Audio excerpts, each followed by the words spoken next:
फॅमिलीच्या बॅकग्राऊंडच्या दृष्टीने मोठा फ्लॅट असणं गरजेचं असल्यामुळे आम्ही तो डुप्लेक्स फ्लॅट पसंत केला आणि त्याप्रमाणे आम्ही त्याचं बुकिंग केलेलं आहे. बाल्कनी माझ्या दृष्टीने इम्पॉर्टंट आहे, कारण माझ्या जुन्या घराच्या बाल्कनी एनक्लोज केलेल्या होत्या आणि त्यामुळे मला कधीच बाल्कनी पाहिजे होती. कारण बाल्कनीमध्ये जरा सकाळचा चहा बसून खुर्चीमध्ये बसून घेता येतो, बाहेर बघता येतं, इतर ठिकाणी अगदी निसर्गाचा आनंद घेता येतो आणि म्हणून मला बाल्कनी खूप आवडते.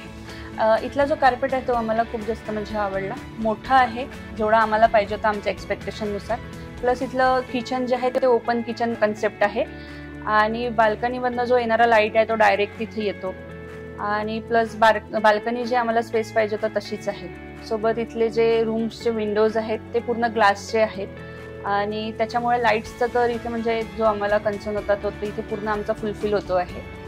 आणि त्याचसोबत इथे डेड स्पेस वगैरे काही नाही आहे. जितका पण आमचा एरिया आहे तो आम्हाला पूर्ण यूज करता येतो.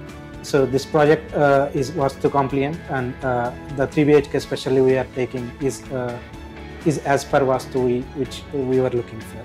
तुम्हाला बऱ्याच पुण्यामध्ये बऱ्याच ठिकाणी कन्स्ट्रक्शन चालू आहेत मल्टी स्टोरेजच्या, पण प्रत्येक ठिकाणी त्यांच्या ज्या रूमच्या ज्या हाईट्स आहेत, फ्लॅटच्या हाईट्स त्या फार कमी आहेत. एकटंच फक्त कुमार आहे की त्यांच्या इथे 10 फुटाची इंटरनल हाईट आहे.